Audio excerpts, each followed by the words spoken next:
The story begins with two workers investigating the underground sewers of London. Arthur, the more experienced one, guides the newcomer George, pointing out a clogged drain that needs to be cleared. George tries to fix the problem, but when he pulls too hard, he ends up buried by a rush of debris. Suddenly, a hoarse scream echoes from the other side of the tunnel. Arthur tries to calm his colleague, saying it's probably just echoes. The two keep moving forward. Shortly after, they find a strange opening in the tunnel wall. Surprised, Arthur says that even after so many years of service there, he had never seen that hole before. Driven by curiosity, he decides to enter the passage and discovers a corridor previously unknown. Feeling uneasy, George chooses to wait outside while the more experienced one continues the investigation. After a few moments, silence takes over. George calls for Arthur but gets no answer. Anxious, George decides to enter the tunnel as well and finds Arthur injured and in shock. He tries to understand what happened, but before his colleague can explain, they both hear hurried footsteps approaching. For a moment, nothing appears until a woman covered in blood suddenly shows up before them, only to be pulled back into the darkness shortly after. Elsewhere in the city, Kate socializes with colleagues during a corporate party. When she crosses paths with Guy, a co-worker, he quickly approaches her with compliments and asks where she will be later. Feeling uncomfortable, Kate gives a vague answer and quickly walks away, while Guy watches her with a fixed stare. Excited, she tells her friends that Jima promised to take her to an exclusive party that night, where she might meet a Hollywood star. However, one friend mentions that Jima already left the company party. Without wasting time, Kate rushes toward the subway station, hoping to still arrive in time for the event. However, the ticket machine refuses to accept large bills. Nearby, a homeless woman accompanied by her dog offers a transit card, and Kate buys it without hesitation. She settles on a bench to wait for the train, which was scheduled to arrive in 6 minutes. However, she ends up dozing off. Upon waking, she realizes the station is completely deserted. She runs to the turnstile, but soon notices the gates are locked and there's no one else around. Back on the platform, Kate manages to board the last available train, unaware that someone else is already on board. Relieved to still have a chance to make it to the party, she soon realizes her luck keeps worsening. When she tries to reach the engineer's cabin, she discovers the door is sealed. What she doesn't know is that the operator is already dead. Suddenly, the train brakes sharply and the lights go out. However, she sees a flashlight shining in her direction. Thinking he was an employee, she scolds him for not checking if the station was empty before closing the turnstile, but the man is actually Guy, the obsessed coworker who had been following her. Convinced that she wants him, Kate denies it and steps away, attributing his behavior to too much alcohol. But Guy doesn't give up. After inhaling a drug, he believes he has her consent and tries to force himself on her. She fights to break free, but he is stronger. Suddenly, something indescribable emerges from the shadows and attacks Guy, grabbing him and dragging him out of the car. Minutes later, he reappears, bloodied and panicked, shouting for Kate to run, but he is soon pulled back into the darkness of the tunnel. In shock after what she just witnessed, Kate runs out of the car and back to the station. She tries to use a payphone and looks for signs of other people, but finds no one.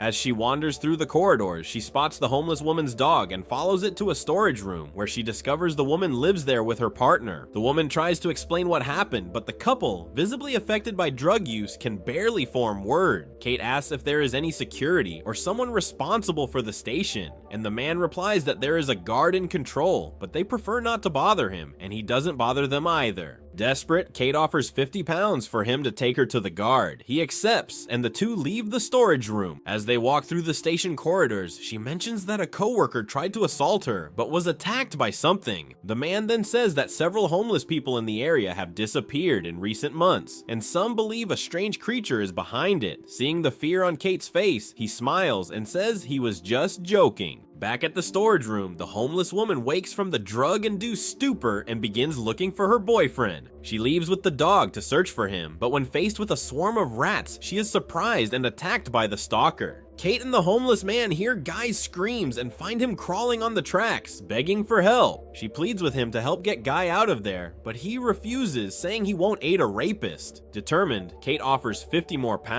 Reluctantly, he agrees, and together they manage to pull Guy from the tracks and place him on the platform. Then they notice a deep cut on his back, the result of the attack he suffered. Seeing his dog covered in blood, the homeless man runs, screaming for his girlfriend. Shortly after, he returns to the shelter where they lived and finds a trail of blood leading to a tunnel, but no sign of the woman. Kate uses the control room intercom to try to call for help. A security guard answers and she reports everything that happened. However, he doesn't believe her story. She begs him to call an ambulance, but he demands proof first. Kate then goes back to Guy and positions him in front of a security camera. Seeing the body, the guard is suddenly surrounded by a swarm of rats at his feet. At that moment, the creature appears behind him and slashes his throat. Through the intercom, Kate hears the screams and realizes that whoever killed the guard is now coming after her. In panic, she runs back to the storage room where she finds the homeless man completely numb from heroin. She wakes him up and insists they need to leave immediately. With that, they follow the tunnels toward the next station, taking the dog with them as they venture into the darkness. Along the way, the man confesses he dreamed of taking his girlfriend back to Scotland, where she could rebuild her life, but he never had the courage to leave with her. Suddenly, a train appears at high speed on the tracks. They run and hide in a side gallery. The train brakes sharply and the two wonder if the creature might be on board. Driven by impulse, the man decides to confront it and enters the carriage. Suddenly, the creature attacks him violently, tearing him apart. Horrified, Kate flees and ends up falling into a sewage pit.